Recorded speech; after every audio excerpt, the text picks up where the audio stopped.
ਆਪਣੇ ਆਪ ਨੂੰ ਅਸੀਂ ਸੌਖਿਆਂ ਕਰਨ ਲਈ ਇੱਕ ਯੰਤਰ ਦੀ ਵਰਤੋਂ ਪਿਛਲੇ ਸਾਲਾਂ ਵਿੱਚ ਕਰਨੀ ਸ਼ੁਰੂ ਕੀਤੀ।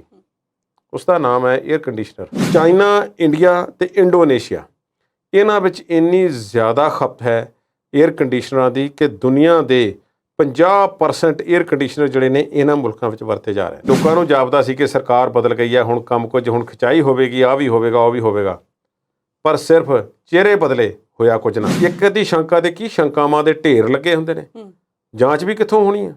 ਔਰ ਐਵੇਂ ਬਸ ਇੱਕ ਸਾਈਨ ਵੱਡੇ ਅਫਸਰਾਂ ਦੇ ਚਾਹੀਦੇ ਨੇ, ਇੱਧਰ ਉੱਧਰ ਕਾਗਜ਼ ਕਰਨੇ ਨੂੰ ਮਿੰਟ ਲੱਗਦਾ। ਆਪਣੀ ਮਰਜ਼ੀਆਂ ਨਾਲ ਸਰਕਾਰਾਂ ਦਰਬਾਰਾਂ ਨਾਲ ਜਦੋਂ ਵੱਡੇ ਵੱਡੇ ਅਫਸਰਾਂ ਨਾਲ ਅਤੇ ਇਲਾਕੇ ਦੇ ਵਿਧਾਇਕਾਂ ਨਾਲ ਹੱਥ ਮਿਲ ਜਾਂਦੇ ਨੇ ਇਸ ਤਰ੍ਹਾਂ, ਫਿਰ ਜੋ ਮਰਜ਼ੀ ਕਰਨ ਉਹਨਾਂ ਨੂੰ ਰੋਕਣ ਵਾਲਾ ਕੌਣ ਹੈ। ਬੜੀ ਨਾਮੀ ਟਰਾਂਸਪੋਰਟ ਕੰਪਨੀ ਜਿਹੜੀ ਹੈ, ਅਤੇ ਉਹਨਾਂ ਦੇ ਬਾਰੇ ਇਹ ਵੀ ਆਖਿਆ ਗਿਆ ਕਿ ਉਹ ਸਾਰਾ ਕੁਝ, ਸਾਰਾ ਕੰਟਰੋਲ ਦਿੱਲੀ ਏਅਰਪੋਰਟ ਨੂੰ ਜਾਣ ਦਾ ਜਿਹੜਾ ਉਹਨਾਂ ਦੇ ਕੋਲ ਹੀ ਹੈ। ਇੱਕ ਪਾਸੇ ਤਾਂ ਤੁਸੀਂ ਦਾਅਵੇ ਕਰਦੇ ਰਹੇ ਕਿ ਅਸੀਂ ਬਠਿੰਡੇ ਦੀ ਏਅਰਪੋਰਟ ਬਣਾਤੀ, ਅੰਮ੍ਰਿਤਸਰ ਦੀ ਬਣਾਤੀ, ਮੋਹਾਲੀ ਦੀ ਬਣਾਤੀ, ਅਪਗ੍ਰੇਡ ਕਰ ਦਿੱਤੀਆਂ, ਅਤੇ ਕੇਂਦਰ ਸਰਕਾਰ ਨੂੰ ਕਹੋ ਇੱਥੋਂ ਫਲਾਈਟਾਂ ਚਲਾਉਣ। ਅਤੇ ਦੂਜੇ ਪਾਸੇ ਜਿਹੜੀ ਇੱਕ ਬੱਸਾਂ ਜਿਹੜੀ ਆ ਸਵਾਰੀਆਂ ਲੈ ਕੇ ਜਾ ਰਹੀ ਹੈ ਦਿੱਲੀ ਏਅਰਪੋਰਟ ਨੂੰ, ਉਸ ਵਿੱਚ ਹਿੱਸੇਦਾਰੀ ਹੈ। ਜਦੋਂ ਕਿਸੇ ਨੇ ਜਾਣਾ ਸੀ ਅਤੇ ਉਹਨਾਂ ਨੇ ਕਨਫਰਮ ਕਰਨ ਲਈ ਪੁੱਛਿਆ ਉਸ ਇੱਕ ਕੰਪਨੀ ਦੇ ਦਫ਼ਤਰ ਦੇ ਵਿੱਚ ਕਿ ਤੁਹਾਡੀ ਬੱਸ ਜਾਵੇਗੀ ਕਿ ਨਹੀਂ ਜਾਵੇਗੀ, ਉਹ ਕਹਿੰਦੇ ਜੀ ਇਸ ਨੂੰ ਰੋਕਣ ਵਾਲਾ ਕੌਣ ਜੰਮਿਆ, ਇਸ ਦੇ ਅੱਗੇ ਤੇ 2-3 ਪੁਲਿਸ ਦੀਆਂ ਗੱਡੀਆਂ ਜਾਣਗੀਆਂ। ਗੱਲ ਇੱਕ ਹੈ ਕਿ ਜੋ ਅੱਜ ਤੱਕ ਦਾ ਰੋਡਵੇਜ਼ ਦਾ ਜਾਂ ਪੈਪਸੂ ਦਾ ਜਾਂ ਸਰਕਾਰੀ ਬੱਸਾਂ ਦਾ ਹਾਲ ਰਿਹਾ, ਰਿਕਾਰਡ ਰਿਹਾ,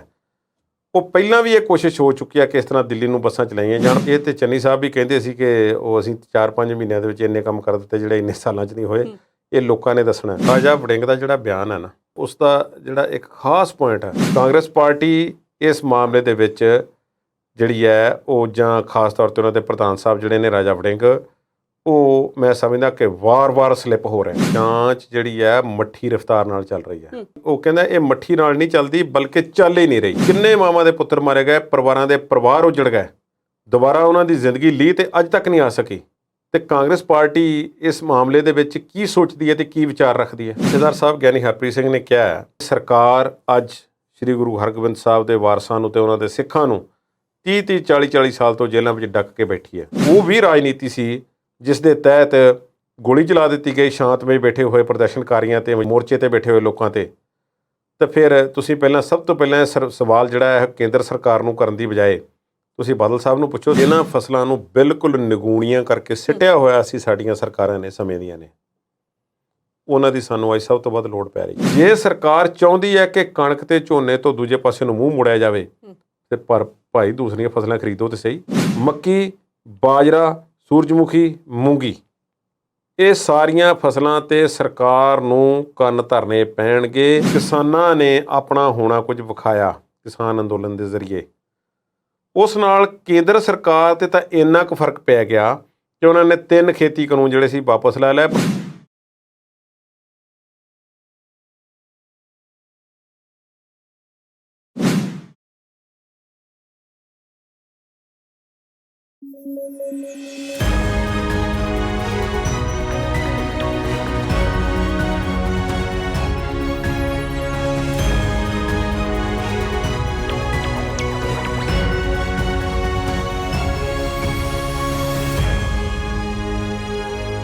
ਸਤਿ ਸ਼੍ਰੀ ਅਕਾਲ। ਪੰਜਾਬੀ ਨੈਸ਼ਨਲ ਟੀਵੀ ਦੇਖਣ ਵਾਲੇ ਦਰਸ਼ਕਾਂ ਦਾ ਸਵਾਗਤ। ਪ੍ਰੋਗਰਾਮ ਹੈ ਜੀ ਵਿਚਾਰ ਚਰਚਾ। ਇਸ ਪ੍ਰੋਗਰਾਮ ਦੇ ਵਿੱਚ ਅਸੀਂ ਗੱਲਾਂ ਕਰਦੇ ਹੁੰਦੇ ਹਾਂ ਕੁਝ ਅਹਿਮ ਮੁੱਦਿਆਂ ਤੇ, ਖਾਸ ਖਬਰਾਂ ਤੇ ਕੁਝ ਖਾਸ ਘਟਨਾਵਾਂ ਤੇ।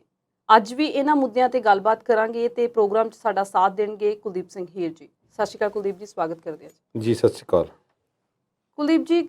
ਸ਼ੁਰੂਆਤ ਅੱਜ ਦੇ ਪ੍ਰੋਗਰਾਮ ਦੀ ਕਰਦੇ ਹਾਂ ਗਰਮੀ ਤੋਂ। ਗਰਮੀ ਬੜੀ ਹੋ ਗਈ ਹੈ, ਸੜੀ ਬੜੀ ਲੂ ਵਗਦੀ ਹੈ, ਬਾਹਰ ਨਿਕਲਿਆ ਨਹੀਂ ਜਾਂਦਾ। ਲੋਕ ਕਹਿੰਦੇ ਰੱਬਾ ਮੀਂਹ ਪਵਾ ਦੇ। ਜ਼ਿੰਮੇਵਾਰ ਕੌਣ ਹੈ ਜੀ ਇੰਨੀ ਗਰਮੀ ਲਈ, ਰੱਬ ਕਿ ਅਸੀਂ? ਰੱਬ ਨੂੰ ਜ਼ਿੰਮੇਵਾਰ ਠਹਿਰਾਇਆ ਨਹੀਂ ਜਾ ਸਕਦਾ। ਕੁਦਰਤ ਦੇ ਨਿਯਮ ਹੈ, ਜਲਵਾਯੂ ਕਿਤੇ ਕਿਸੇ ਤਰ੍ਹਾਂ ਦਾ, ਕਿਤੇ ਕਿਸੇ ਤਰ੍ਹਾਂ ਦਾ।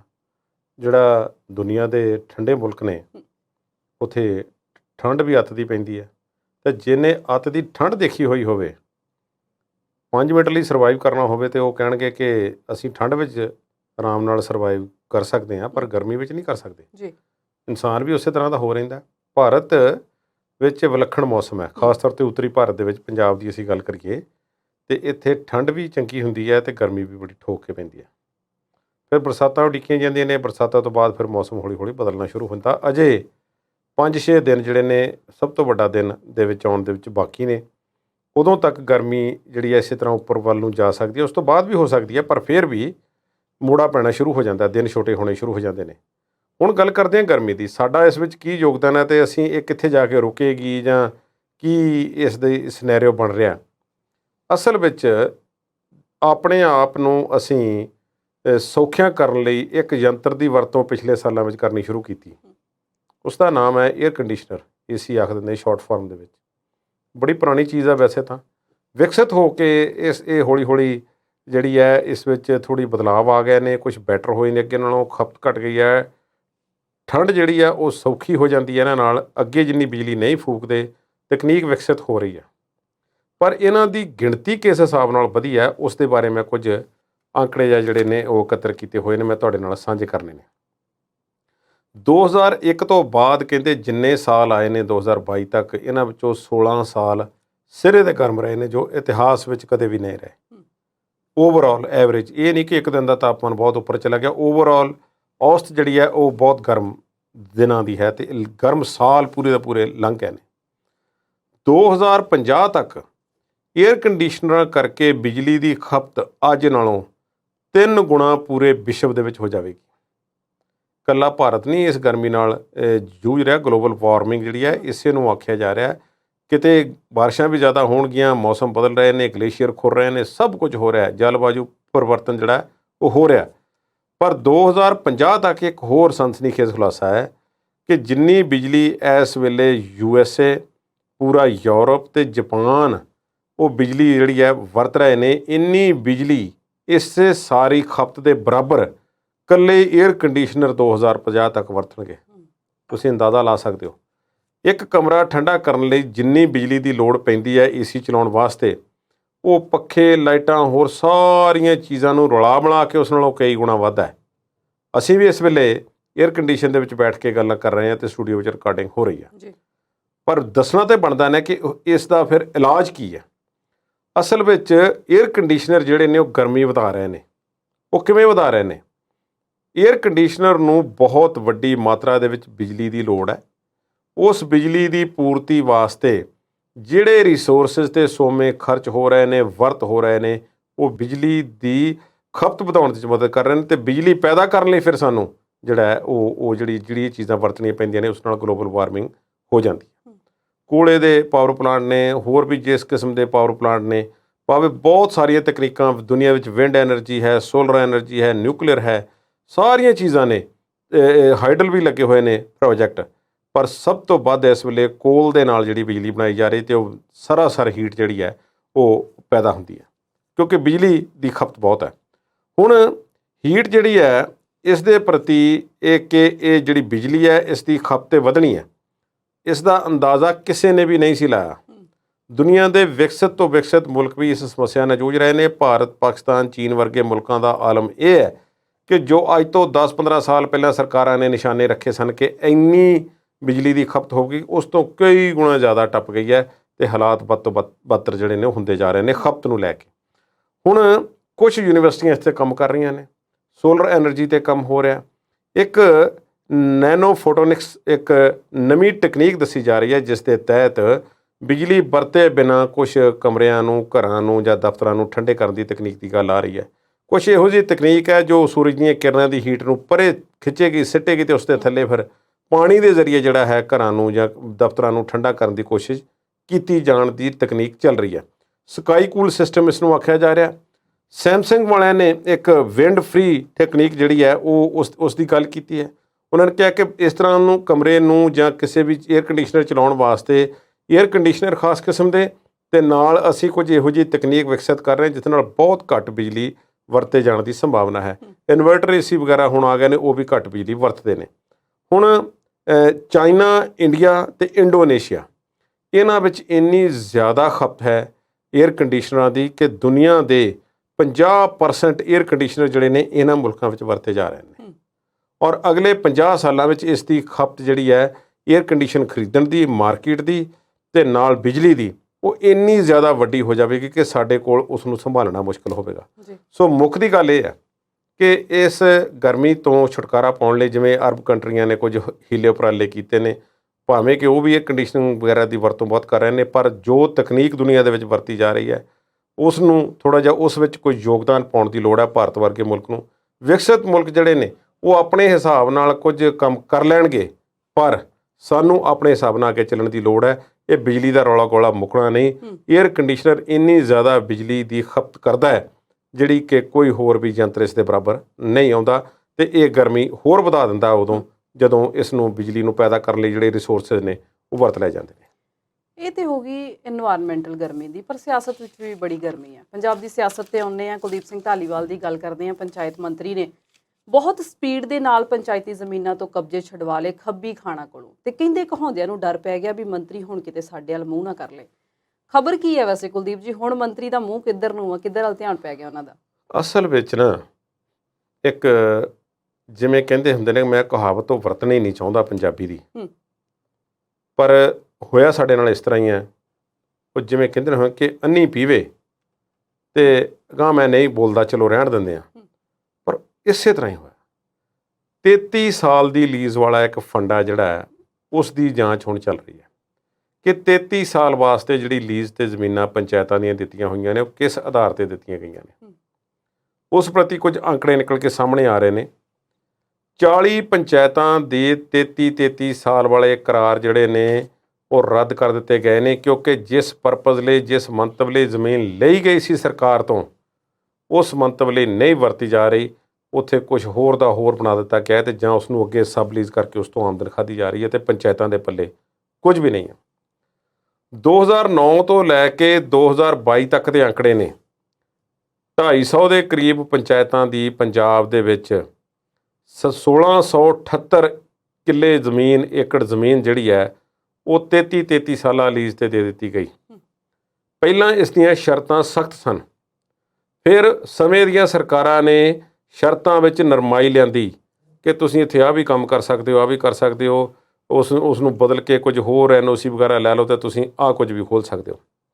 ਇੱਕ ਉਦਾਹਰਨ ਹੈ, ਸਾਬਕਾ ਮੰਤਰੀ ਬਲਬੀਰ ਸਿੰਘ ਸਿੱਧੂ ਜਿਹੜੇ ਨੇ, ਉਹਨਾਂ ਦਾ ਨਾਮ ਆਉਂਦਾ ਹੈ ਕਿ ਬਲੌਂਗੀ ਦੇ ਵਿੱਚ 10 ਏਕੜ ਜ਼ਮੀਨ ਜਿਹੜੀ ਹੈ ਉਹਨਾਂ ਨੂੰ ਬਹੁਤ ਸਸਤੇ ਭਾਅ 'ਤੇ ਬਾਲ ਗੋਪਾਲ ਗਊ ਬਸੇਰਾ ਬਣਾਉਣ ਵਾਸਤੇ ਜਿਹੜੀ ਹੈ ਉਹ 33 ਸਾਲਾਂ ਲੀਜ਼ 'ਤੇ ਦਿੱਤੀ ਗਈ ਹੈ, 25,000 ਰੁਪਏ ਪ੍ਰਤੀ ਏਕੜ ਦੇ ਹਿਸਾਬ ਨਾਲ, ਜਦ ਕਿ ਉਹ ਜ਼ਮੀਨ ਦੀ ਕੀਮਤ ਵੱਧ ਬਣਦੀ ਹੈ, ਲੀਜ਼ ਦੀ ਕੀਮਤ ਵੱਧ ਬਣਦੀ ਹੈ। ਹੁਣ ਕੀ ਉਸ ਦੀ ਜਾਂਚ ਹੋਵੇਗੀ? ਬਲੌਂਗੀ ਕਿੱਥੇ ਹੈ? ਬਲੌਂਗੀ ਬਾਰਡਰ ਹੈ ਜਿਹੜੇ ਚੰਡੀਗੜ੍ਹ ਨੂੰ ਜਾਂਦੇ ਆਉਂਦੇ ਰਹਿੰਦੇ ਨੇ, ਬਿਲਕੁਲ ਚੰਡੀਗੜ੍ਹ ਦਾ ਕਿਨਾਰਾ ਤੁਸੀਂ ਸਮਝ ਲਓ। ਬਹੁਤ ਹਾਈ ਕੁਆਲਿਟੀ ਲੈਂਡ ਜਿਹੜੀ ਹੈ, ਉਹ ਹਾਈ ਵੈਲਿਊ ਲੈਂਡ ਜਿਹੜੀ ਹੈ ਉਸ ਨੂੰ ਕਿਹਾ ਜਾ ਸਕਦਾ।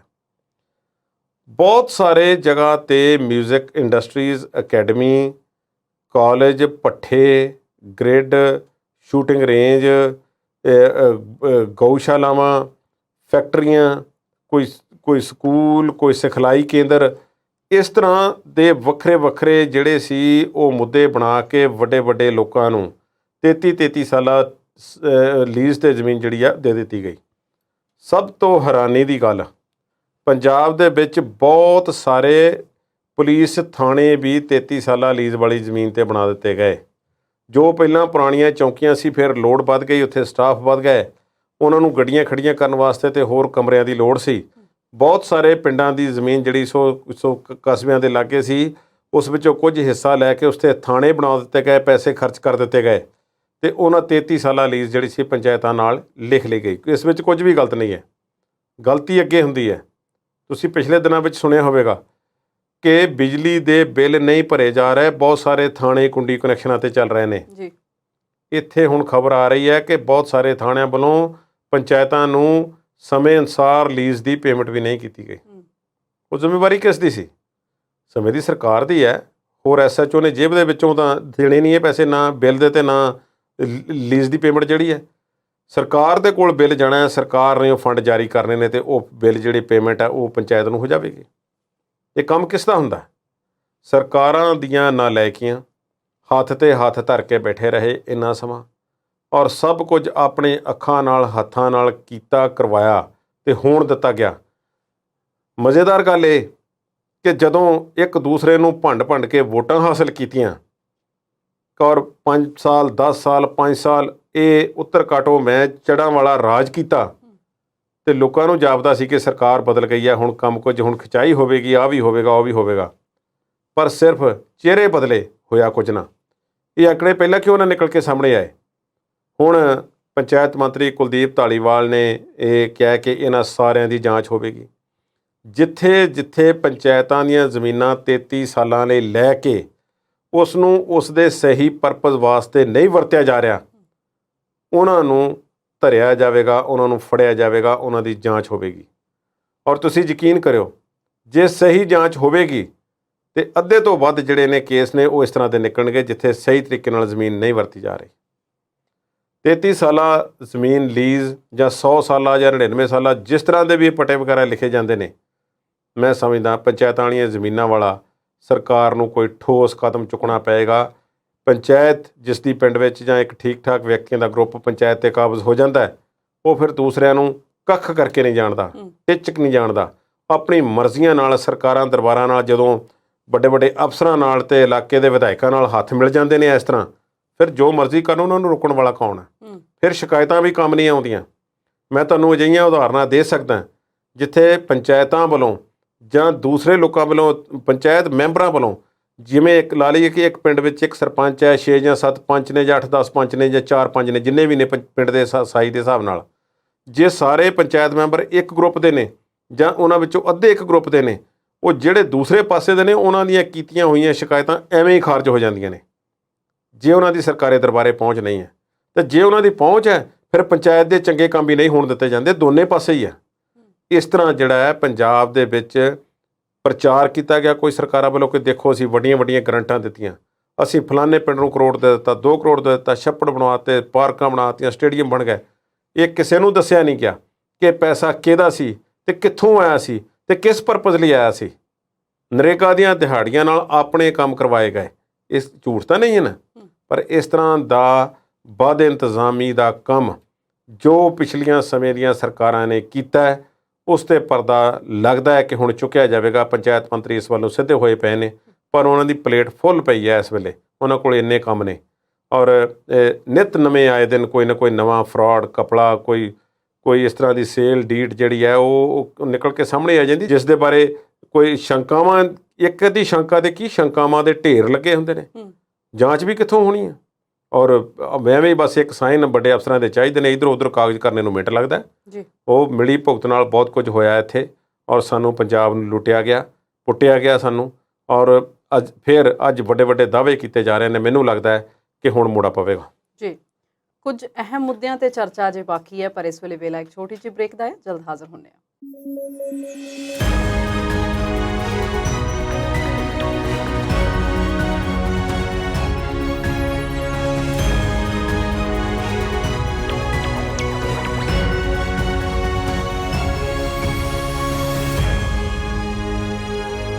ਬ੍ਰੇਕ ਤੋਂ ਬਾਅਦ ਪ੍ਰੋਗਰਾਮ ਵਿਚਾਰ ਚਰਚਾ ਦੇਖਣ ਵਾਲੇ ਦਰਸ਼ਕਾਂ ਦਾ ਇੱਕ ਵਾਰ ਫਿਰ ਤੋਂ ਸਵਾਗਤ ਕਰਦੇ ਹਾਂ। ਕੁਲਦੀਪ ਜੀ, ਗੱਲ ਕਰ ਰਹੇ ਸੀ ਅਸੀਂ ਆਮ ਆਦਮੀ ਪਾਰਟੀ ਦੀ।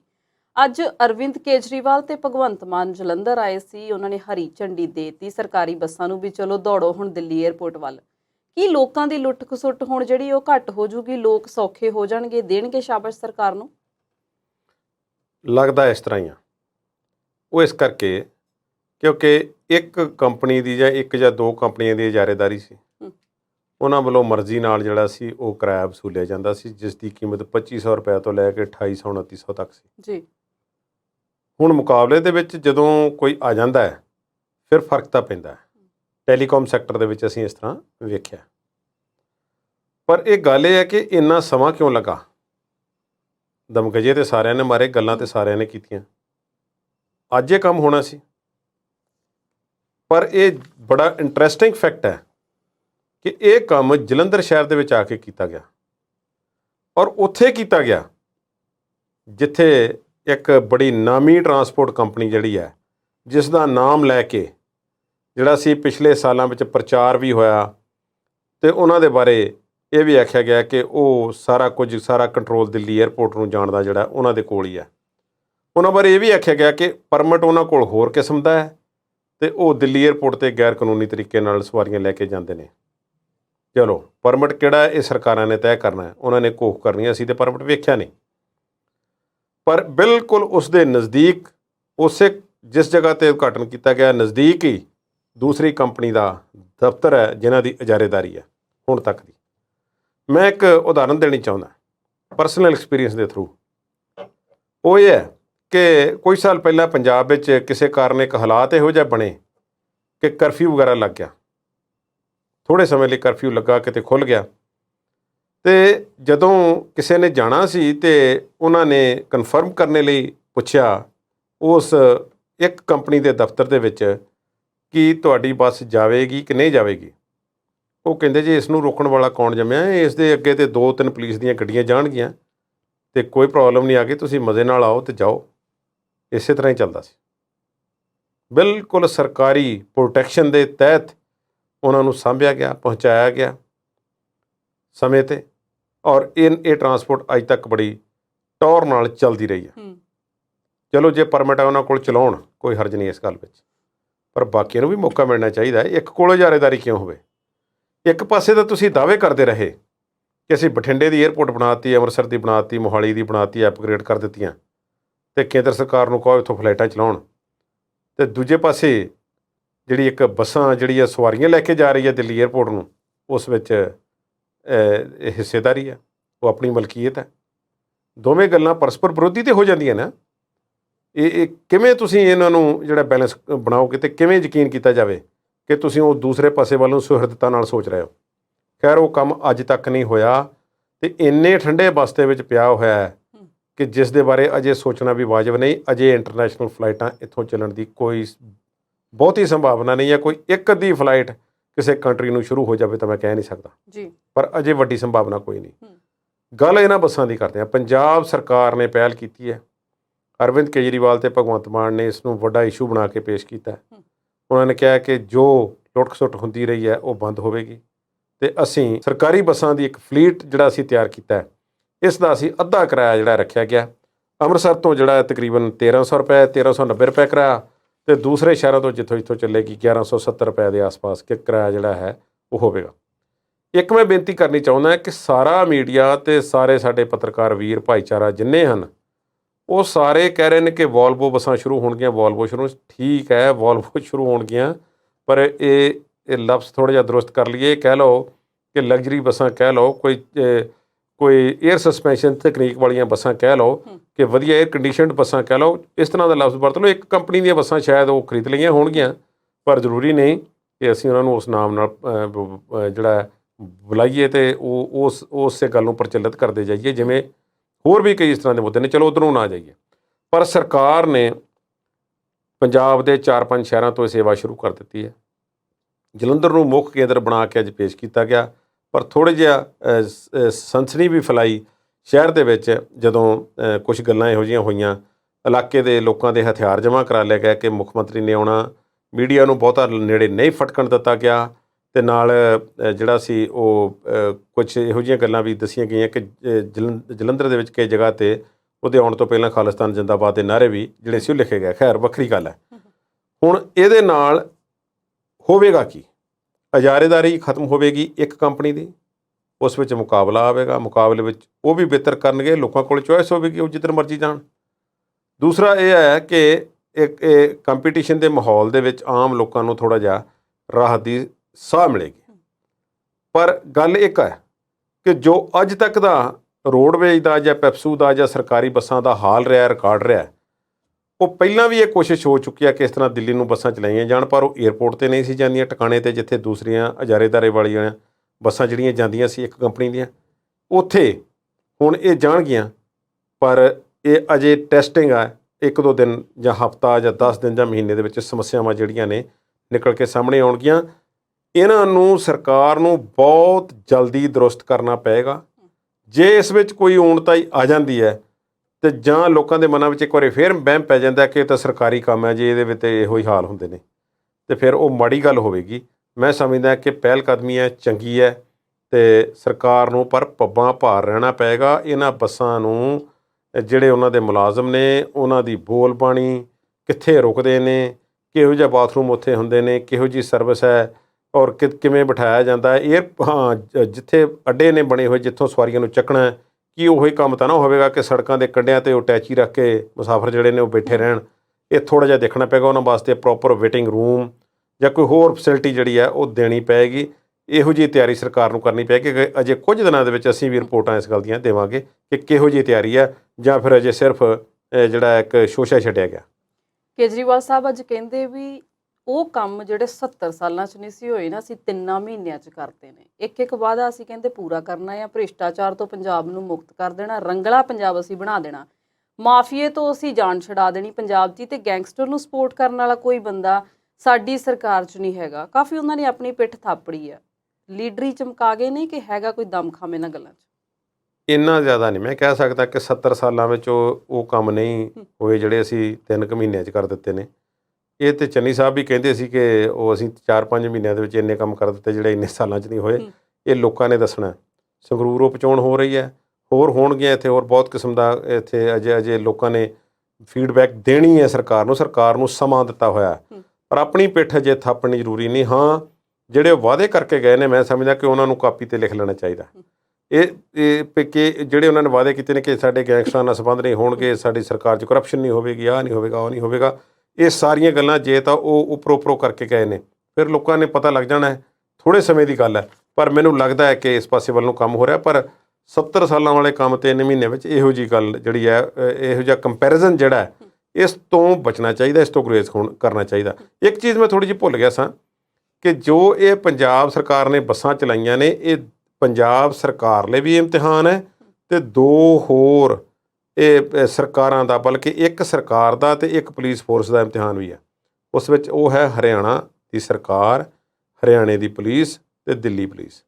ਉਹ ਇਹਨਾਂ ਬੱਸਾਂ ਨਾਲ ਤੇ ਇਹਨਾਂ ਇਸ ਸਿਸਟਮ ਦੇ ਨਾਲ ਕਿਸ ਤਰ੍ਹਾਂ ਦਾ ਬਿਹੇਵ ਕਰਦੇ ਨੇ, ਕੀ ਕਰਦੇ ਨੇ, ਇਹ ਵੀ ਦੇਖਣਾ ਪਏਗਾ। ਜੇ ਕੋਈ ਇਹੋ ਜਿਹੀ ਘਟਨਾ ਹੋ ਜਾਂਦੀ ਹੈ ਕਿ ਇਹਨਾਂ ਨੂੰ ਜਾਣ ਬੁੱਝ ਕੇ ਤੰਗ ਪਰੇਸ਼ਾਨ ਕੀਤਾ ਜਾ ਰਿਹਾ, ਜਿਹੜਾ ਕਿ ਲੱਗਦਾ ਨਹੀਂ ਹੈ, ਪਰ ਕਿਹਾ ਕੁਝ ਨਹੀਂ ਜਾ ਸਕਦਾ। ਜਿਵੇਂ ਇੱਥੇ ਤੇਜਿੰਦਰਪਾਲ ਬੱਗੇ ਨੂੰ ਗ੍ਰਿਫਤਾਰ ਕਰਕੇ ਤੇ ਪੰਜਾਬ ਪੁਲਿਸ ਲੈ ਕੇ ਆ ਰਹੀ ਸੀ, ਤੇ ਹਰਿਆਣੇ ਵਾਲੇ ਨੇ ਰਾਹ 'ਚ ਰੋਕ ਲਿਆ ਤੇ ਪੁਲਿਸ ਵਾਲੇ, ਦਿੱਲੀ ਵਾਲੇ ਉੱਥੋਂ ਮੋੜ ਕੇ ਲੈ ਗਏ। ਔਰ ਇਹ ਇਸ ਤਰ੍ਹਾਂ ਦੀ ਉਦਾਹਰਨ ਜੇ ਕੋਈ ਪੈਦਾ ਹੁੰਦੀ ਹੈ ਤਾਂ ਬਹੁਤ ਮਾੜੀ ਗੱਲ ਹੋਵੇਗੀ। ਬਿਲਕੁਲ ਜੀ, ਗੱਲ ਕਰ ਰਹੇ ਹਾਂ ਸੱਤਾਧਾਰੀ ਧਿਰ ਦੀ, ਤੇ ਹੁਣ ਚੱਲਦੇ ਹਾਂ ਇਹਨਾਂ ਦੇ ਵਿਰੋਧੀਆਂ ਵੱਲ, ਪਰ ਇੱਕ ਛੋਟਾ ਜਿਹਾ ਬ੍ਰੇਕ ਲੈ ਲਈਏ, ਜਲਦੀ ਹਾਜ਼ਰ ਹੁੰਦੇ ਹਾਂ।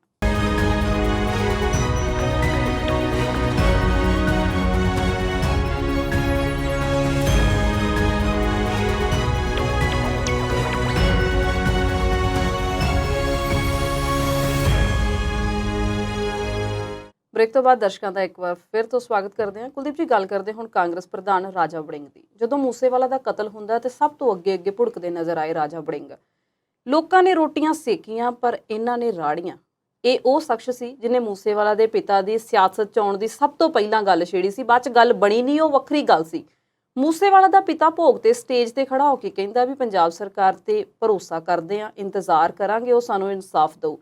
ਪਰ ਇਹ ਸ਼ਖਸ ਜਿਹੜਾ ਆ ਰਾਜਾ ਵੜਿੰਗ, ਇਹ ਸਵਾਲ ਖੜੇ ਕਰ ਰਿਹਾ, ਕਹਿੰਦਾ 16 ਦਿਨ ਹੋ ਗਏ ਸਿੱਧੂ ਮੂਸੇਵਾਲਾ ਦੀ ਮੌਤ ਨੂੰ, ਪੰਜਾਬ ਸਰਕਾਰ ਤੇ ਜਿਹੜੀ ਪੰਜਾਬ ਪੁਲਿਸ ਹੈ ਇਹ ਜਾਂਚ ਨੂੰ ਲਟਕਾ ਵੀ ਰਹੀ ਹੈ ਤੇ ਭਟਕਾ ਵੀ ਰਹੀ ਹੈ। ਸਵਾਲ ਮੇਰਾ ਤੁਹਾਨੂੰ ਇਹ ਹੈ ਕਿ ਪਿਤਾ ਇਨਸਾਫ ਉਡੀਕ ਰਿਹਾ, ਉਹਦੇ 'ਚ ਅਸੀਂ ਸਬਰ ਦੇਖ ਰਹੇ ਹਾਂ, ਰਾਜੇ ਨੂੰ ਕਾਹਦੀਆਂ ਕਾਹਲੀਆਂ ਪਈਆਂ? 16 ਦਿਨ ਥੋੜੇ ਸੀ ਸਿਆਸਤ ਚਮਕਾਉਣ ਲਈ? ਰਾਜਾ ਵੜਿੰਗ ਦਾ ਜਿਹੜਾ ਬਿਆਨ ਹੈ ਨਾ, ਉਸ ਦਾ ਜਿਹੜਾ ਇੱਕ ਖਾਸ ਪੁਆਇੰਟ ਹੈ, ਉਹ ਕਹਿੰਦਾ ਮੈਂ ਇਹ ਨਹੀਂ ਕਹਿ ਰਿਹਾ ਕਿ ਜਾਂਚ ਜਿਹੜੀ ਹੈ ਮੱਠੀ ਰਫ਼ਤਾਰ ਨਾਲ ਚੱਲ ਰਹੀ ਹੈ। ਉਹ ਕਹਿੰਦਾ ਇਹ ਮੱਠੀ ਨਾਲ ਨਹੀਂ ਚੱਲਦੀ, ਬਲਕਿ ਚੱਲ ਹੀ ਨਹੀਂ ਰਹੀ। ਪੰਜਾਬ ਪੁਲਿਸ ਇਸ ਕੇਸ ਦੀ ਜਾਂਚ ਕਰਨ ਲਈ ਦੂਸਰਿਆਂ ਸੂਬਿਆਂ ਦੀ ਪੁਲਿਸ 'ਤੇ ਡਿਪੈਂਡੈਂਟ ਹੈ, ਨਿਰਭਰ ਹੈ। ਇਸ ਕਰਕੇ ਇਹ ਜਾਂਚ ਕਿਸੇ ਕੇਂਦਰੀ ਏਜੰਸੀ ਨੂੰ ਸੌਂਪ ਦਿਓ। ਕੇਂਦਰੀ ਏਜੰਸੀ ਨੂੰ ਰਾਜਾ ਵੜਿੰਗ ਨੇ ਜੇ ਅਪੀਲ ਕਰਨੀ ਹੈ ਤੇ ਉਸ ਨਾਲੋਂ ਵੱਡੀ ਅਪੀਲ ਸ਼ੇਖਾਵਤ ਨੂੰ ਤੇ ਅਮਿਤ ਸ਼ਾਹ ਨੂੰ ਮੂਸੇਵਾਲਾ ਦੇ ਪਿਤਾ ਖੁਦ ਕਰ ਚੁੱਕੇ ਨੇ। ਉਹ ਡਾਇਰੈਕਟ ਅਪਰੋਚ ਨਹੀਂ ਹੋ ਗਈ। ਜੇ ਉਹਨਾਂ ਨੇ ਅਜੇ ਤੱਕ ਨਹੀਂ ਕਿਹਾ ਕਿ ਇਹ CBI ਜਾਂਚ ਕਰੇ ਇਸ ਦੀ ਜਾਂ NIA ਕਰੇ, ਤੇ ਫਿਰ ਰਾਜਾ ਵੜਿੰਗ ਜੇ ਅੱਜ ਗੱਲ ਕਰਦੇ ਨੇ ਤੇ ਇਹ ਸਿਆਸਤ ਤੋਂ ਪ੍ਰੇਰਿਤ ਨਹੀਂ ਤੇ ਹੋਰ ਕੀ ਹੈ? ਰਾਜਾ ਵੜਿੰਗ ਇੱਕ ਹੋਰ ਕੰਮ ਕਹਿੰਦੇ ਨੇ। ਉਹ ਕਹਿੰਦੇ ਨੇ ਕਿ ਪੰਜਾਬ ਸਰਕਾਰ ਤੇ ਪੰਜਾਬ ਪੁਲਿਸ ਇਸ ਬਾਰੇ ਸਾਨੂੰ ਕੁਝ ਦੱਸ ਨਹੀਂ ਰਹੀ ਤੇ ਅਜੇ ਤੱਕ ਸਟੇਟਸ ਰਿਪੋਰਟ ਦਾਖਲ ਨਹੀਂ ਕੀਤੀ ਕਿ ਜਾਂਚ ਕਿੱਥੇ ਪਹੁੰਚ ਗਈ ਹੈ। ਇਹ ਗੱਲ ਅਸੀਂ ਪਹਿਲਾਂ ਵੀ ਕਹਿ ਚੁੱਕੇ ਹਾਂ, ਇੰਨਾ ਵੱਡਾ ਸੈਂਸਿਟਿਵ ਤੇ ਦੁਖਦਾਈ ਮੁੱਦਾ ਹੈ, ਇਸ 'ਤੇ ਅਜੇ ਵੀ ਸਿਆਸਤ ਬੰਦ ਕਰ ਦੇਣੀ ਚਾਹੀਦੀ ਹੈ। ਕਾਂਗਰਸ ਪਾਰਟੀ ਇਸ ਮਾਮਲੇ ਦੇ ਵਿੱਚ ਜਿਹੜੀ ਹੈ ਉਹ, ਜਾਂ ਖਾਸ ਤੌਰ 'ਤੇ ਉਹਨਾਂ ਦੇ ਪ੍ਰਧਾਨ ਸਾਹਿਬ ਜਿਹੜੇ ਨੇ ਰਾਜਾ ਵੜਿੰਗ, ਉਹ ਮੈਂ ਸਮਝਦਾ ਕਿ ਵਾਰ-ਵਾਰ ਸਲਿੱਪ ਹੋ ਰਹੇ ਨੇ, ਵਾਰ-ਵਾਰ ਸਲਿੱਪ ਹੋ ਰਹੇ ਨੇ, ਇੱਕ ਵਾਰੀ ਨਹੀਂ। ਉਹਨਾਂ ਨੂੰ ਅਜੇ ਤੱਕ ਕੋਈ ਮੁੱਦਾ ਨਹੀਂ ਲੱਭਿਆ ਜਿਸ ਨਾਲ ਉਹ ਪੰਜਾਬ ਸਰਕਾਰ ਨੂੰ ਗਿੱਚੀ ਤੋਂ ਫੜ ਸਕਣ। ਗਏ ਵੀ ਸੀ ਘਰ, ਉਲਟਾ ਕੇਸ ਪਵਾ ਕੇ ਵਾਪਸ ਆ ਗਏ। ਪਰ ਗੱਲ ਇਹ ਹੈ, ਮੈਂ ਇੱਕ ਛੋਟੀ ਜਿਹੀ ਹੋਰ ਇੱਕ ਵੱਖਰੇ ਤਰੀਕੇ ਦੀ ਗੱਲ ਤੁਹਾਡੇ ਨਾਲ ਸਾਂਝੀ ਕਰਨੀ ਚਾਹੁੰਦਾ। ਅੱਜ ਕਾਨਪੁਰ ਦੇ ਵਿੱਚ 4 ਵਿਅਕਤੀਆਂ ਨੂੰ ਗ੍ਰਿਫਤਾਰ ਕੀਤਾ ਗਿਆ। ਉਹ ਮੂਸੇਵਾਲਾ ਕਤਲਕਾਂਡ ਨਾਲ ਸੰਬੰਧ ਨਹੀਂ, ਉਹ ਸੰਬੰਧ ਹੈ 1984 ਦੇ ਕਤਲੇਆਮ ਨਾਲ। ਜਦੋਂ ਇੰਦਰਾ ਗਾਂਧੀ ਦਾ ਦਿੱਲੀ ਵਿੱਚ ਕਤਲ ਹੋ ਜਾਂਦਾ ਹੈ ਤੇ ਦੰਗੇ ਇਕੱਲੇ ਦਿੱਲੀ ਵਿੱਚ ਨਹੀਂ ਭੜਕੇ, ਭਾਰਤ ਦੇ ਬਹੁਤ ਸਾਰੇ ਸ਼ਹਿਰਾਂ ਵਿੱਚ ਭੜਕੇ ਸੀ, ਜਿਨ੍ਹਾਂ ਵਿੱਚੋਂ ਕਾਨਪੁਰ ਵੀ ਇੱਕ ਸੀ। ਉੱਥੇ ਇੱਕ ਜਾਂਚ ਕਮੇਟੀ ਬਣੀ ਹੋਈ ਹੈ। ਜਾਂਚ ਕਮੇਟੀ ਨੇ ਕਹਿੰਦੇ ਬਹੁਤ ਇਮਾਨਦਾਰੀ ਨਾਲ ਜਾਂਚ ਕੀਤੀ ਹੈ ਤੇ 94 ਵਿਅਕਤੀਆਂ ਦੀ ਸੂਚੀ ਤਿਆਰ ਕੀਤੀ ਹੈ ਜਿਹੜੇ ਦੰਗੇ ਕਰਨ ਜਾਂ ਕਰਵਾਉਣ ਦੇ ਵਿੱਚ ਸ਼ਾਮਲ ਸਨ। ਉਹਨਾਂ ਦੀ ਲਿਸਟ ਜਾਰੀ ਕੀਤੀ ਹੈ। ਸਾਲ ਕਿੰਨੇ ਹੋ ਗਏ ਨੇ? 38 ਸਾਲ। 38 ਸਾਲ ਬਾਅਦ ਜੇ 94 ਵਿਅਕਤੀਆਂ ਦੀ ਪਛਾਣ ਹੋਈ ਹੈ, ਉਹਨਾਂ ਵਿੱਚੋਂ ਕਿੰਨੇ ਜੀਵਤ ਹੋਣਗੇ? ਪਰ ਉਸ ਕਮੇਟੀ ਨੇ ਦੱਸਿਆ ਕਿ 74 ਅਜੇ ਵੀ ਜੀਵਤ ਨੇ, ਪਰ ਉਹਨਾਂ ਦਾ ਕਈਆਂ ਦਾ ਖੁਰਾ ਖੋਜ ਨਹੀਂ ਹੈ। ਉਹਨਾਂ 74 ਚੋਂ 4 ਫੜ ਹੋਏ ਨੇ। ਰਾਜਾ ਵੜਿੰਗ ਜੀ ਨੂੰ ਪਤਾ ਕਿ 38 ਸਾਲ ਕਿੰਨਾ ਸਮਾਂ ਹੁੰਦਾ ਤੇ ਕਿੰਨੇ ਲੋਕ ਮਾਰੇ ਗਏ ਸੀ। ਸਾਨੂੰ ਦੁੱਖ ਹੈ ਆਪਣੇ ਇਸ ਨੌਜਵਾਨ ਗਾਇਕ 'ਤੇ ਜਾਣ ਦਾ, ਤੇ ਕਿੰਨੇ ਮਾਵਾਂ ਦੇ ਪੁੱਤਰ ਮਾਰੇ ਗਏ, ਪਰਿਵਾਰਾਂ ਦੇ ਪਰਿਵਾਰ ਉਜੜ ਗਏ, ਦੁਬਾਰਾ ਉਹਨਾਂ ਦੀ ਜ਼ਿੰਦਗੀ ਲਈ ਤੇ ਅੱਜ ਤੱਕ ਨਹੀਂ ਆ ਸਕੀ। ਤੇ ਕਾਂਗਰਸ ਪਾਰਟੀ ਇਸ ਮਾਮਲੇ ਦੇ ਵਿੱਚ ਕੀ ਸੋਚਦੀ ਹੈ ਤੇ ਕੀ ਵਿਚਾਰ ਰੱਖਦੀ ਹੈ? ਕਿੰਨੇ ਜਾਂਚ ਕਮਿਸ਼ਨ ਬਿਠਾਏ ਗਏ? ਉਹਨਾਂ ਨੇ ਜਿਹੜੀਆਂ ਰਿਪੋਰਟਾਂ ਦਾਖਲ ਕੀਤੀਆਂ ਉਹਨਾਂ ਦੇ ਆਧਾਰ 'ਤੇ ਕਿੰਨੀ ਕੁ ਕਾਰਵਾਈ ਜਿਹੜੀ ਸੀ ਉਹ ਕਾਂਗਰਸ ਸਰਕਾਰ ਨੇ ਕੀਤੀ?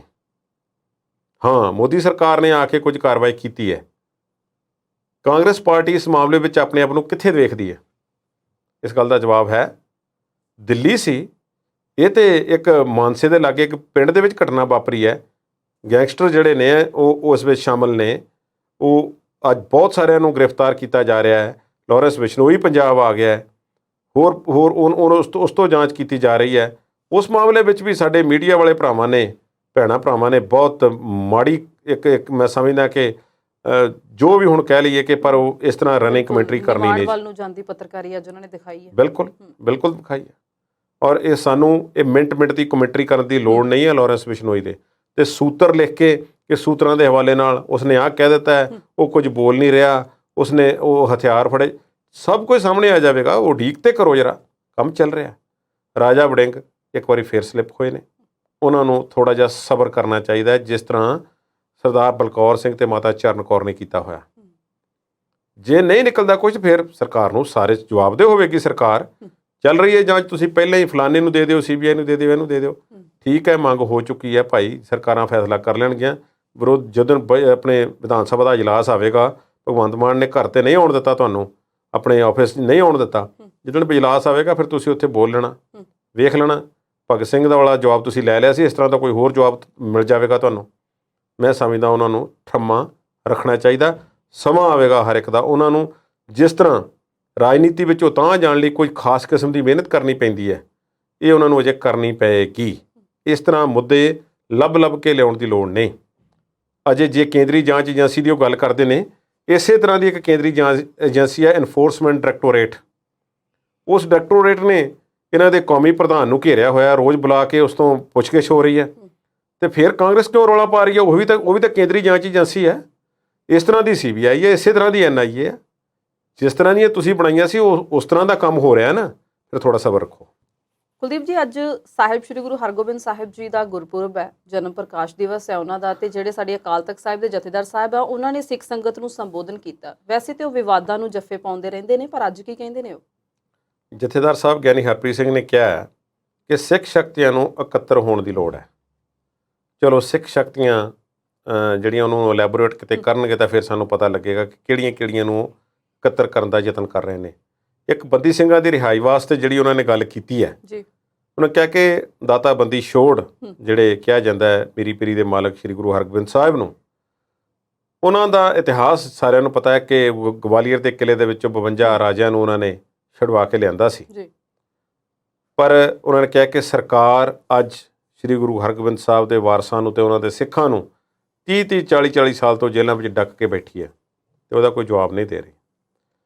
ਸਵਾਲ ਇਹ ਹੈ, ਉਹਨਾਂ ਨੇ ਕਿਹਾ ਕਿ ਸਰਕਾਰ ਅਜਿਹਾ ਇਸ ਲਈ ਕਰ ਰਹੀ ਹੈ ਕਿ ਸਿੱਖਾਂ ਦੀ ਕਿਹੜੀ ਗਿਣਤੀ ਹੈ, 1-2% ਨੇ ਭਾਰਤ ਦੇ ਵਿੱਚ, ਇਹਨਾਂ ਨਾਲ ਬਹੁਤੀ ਹਮਦਰਦੀ ਵਿਖਾਉਣ ਦੀ ਲੋੜ ਨਹੀਂ। ਤੇ ਜੇ ਕਿਤੇ ਇਸ ਤਰ੍ਹਾਂ ਕਰ ਦਿੱਤਾ, ਕਿਤੇ ਬਹੁ ਗਿਣਤੀ ਜਿਹੜੀ ਸਾਡੀ ਵੋਟ ਬੈਂਕ ਆ ਉਹ ਨਾਰਾਜ਼ ਨਾ ਹੋ ਜਾਵੇ।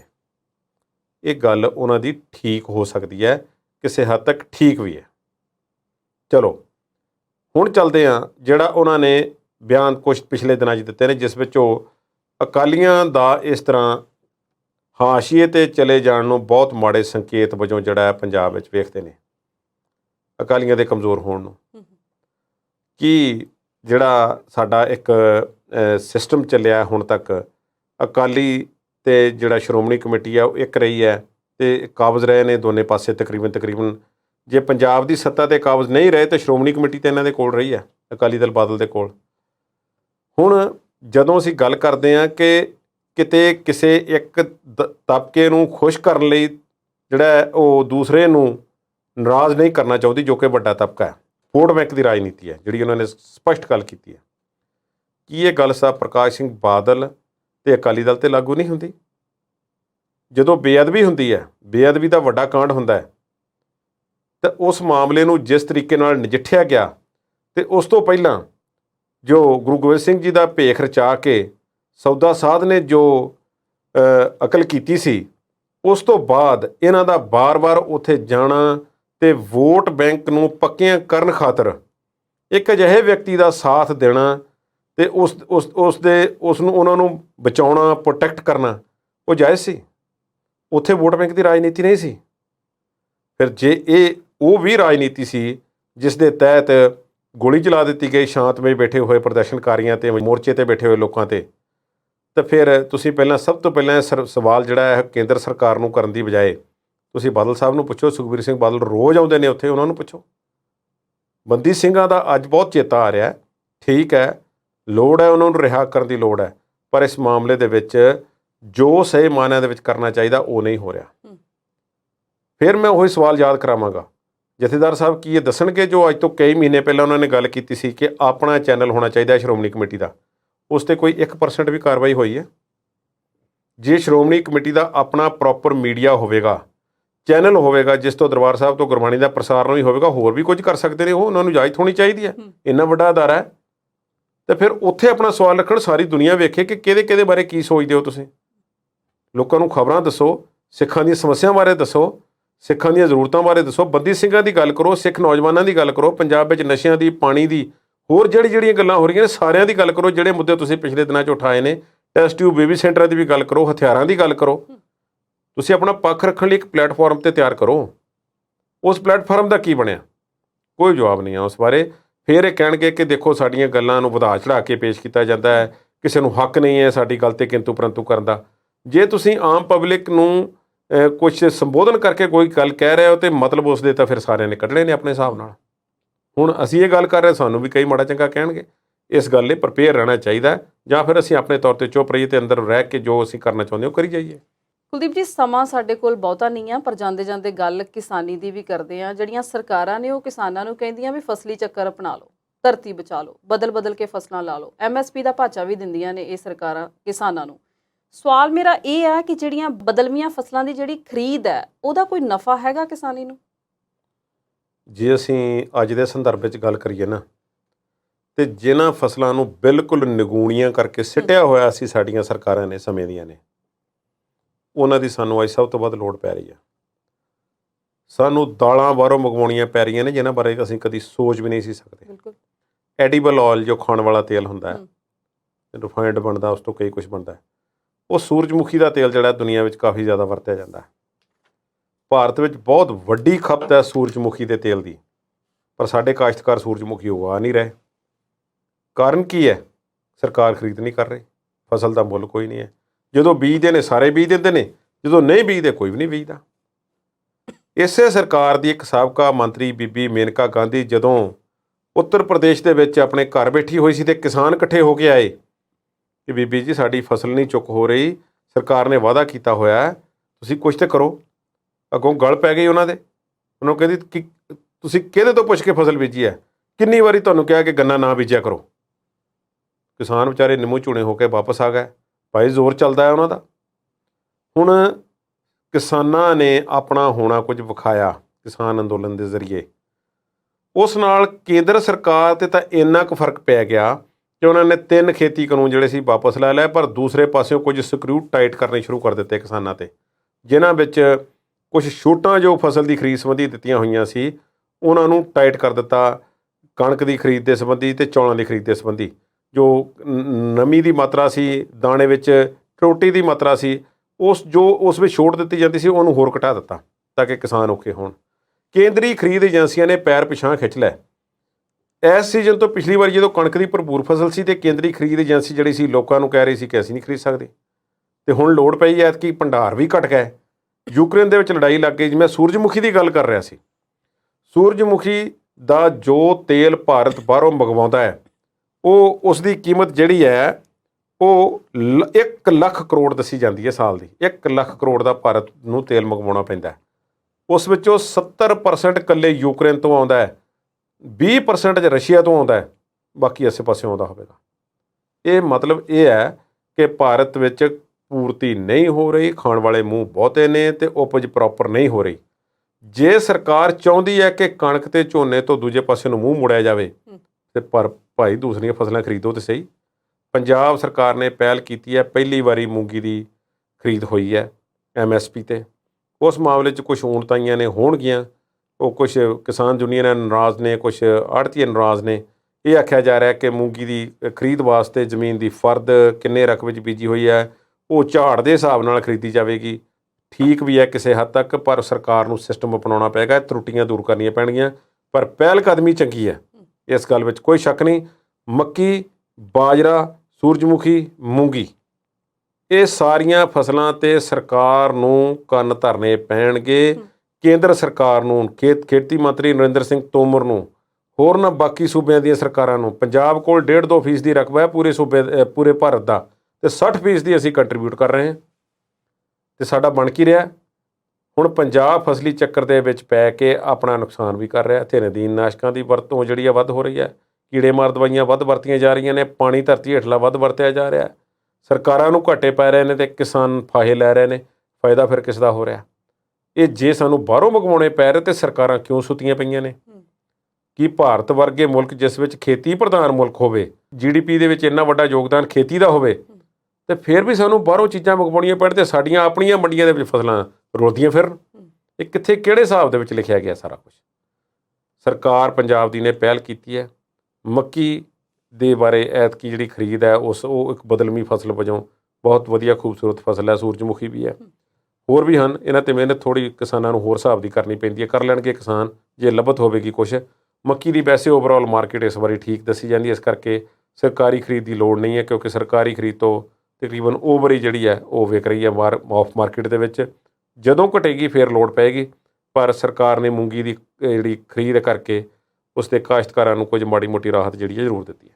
ਜੀ ਕੁਲਦੀਪ ਜੀ, ਹੁਣ ਦਰਸ਼ਕਾਂ ਤੋਂ ਵਿਦਾ ਲੈਣ ਦਾ ਵੇਲਾ ਆ ਗਿਆ। ਤੁਸੀਂ ਸਟੂਡੀਓ 'ਚ ਆਏ ਅਤੇ ਵਿਚਾਰ ਸਾਡੇ ਦਰਸ਼ਕਾਂ ਦੇ ਨਾਲ ਸਾਂਝੇ ਕੀਤੇ, ਤੁਹਾਡਾ ਬਹੁਤ ਬਹੁਤ ਧੰਨਵਾਦ। ਸਾਡੇ ਦਰਸ਼ਕਾਂ ਨੂੰ ਇਹ ਪ੍ਰੋਗਰਾਮ ਕਿੱਦਾਂ ਦਾ ਲੱਗਾ, ਕਮੈਂਟ ਸੈਕਸ਼ਨ ਦੇ ਵਿੱਚ ਜਾ ਕੇ ਤੁਸੀਂ ਆਪਣੀ ਰਾਏ ਸਾਡੇ ਨਾਲ ਸਾਂਝੀ ਕਰ ਸਕਦੇ ਹਾਂ। ਸੁਝਾਅ ਦੇਣਾ ਹੋਵੇ ਤਾਂ ਸੁਝਾਅ ਵੀ ਦੇ ਸਕਦੇ ਹਾਂ। ਪਰ ਅਸੀਂ ਹੁਣ ਕੱਲ੍ਹ ਨੂੰ ਹਾਜ਼ਰ ਹੋਵਾਂਗੇ ਨਵੇਂ ਮੁੱਦਿਆਂ ਦੇ ਨਾਲ। ਤੁਸੀਂ ਜੁੜੇ ਰਹਿਣਾ ਹੈ ਪੰਜਾਬੀ ਨੈਸ਼ਨਲ TV ਦੇ ਨਾਲ। ਉਮੀਦ ਤੁਹਾਡੀ, ਕੋਸ਼ਿਸ਼ ਸਾਡੀ।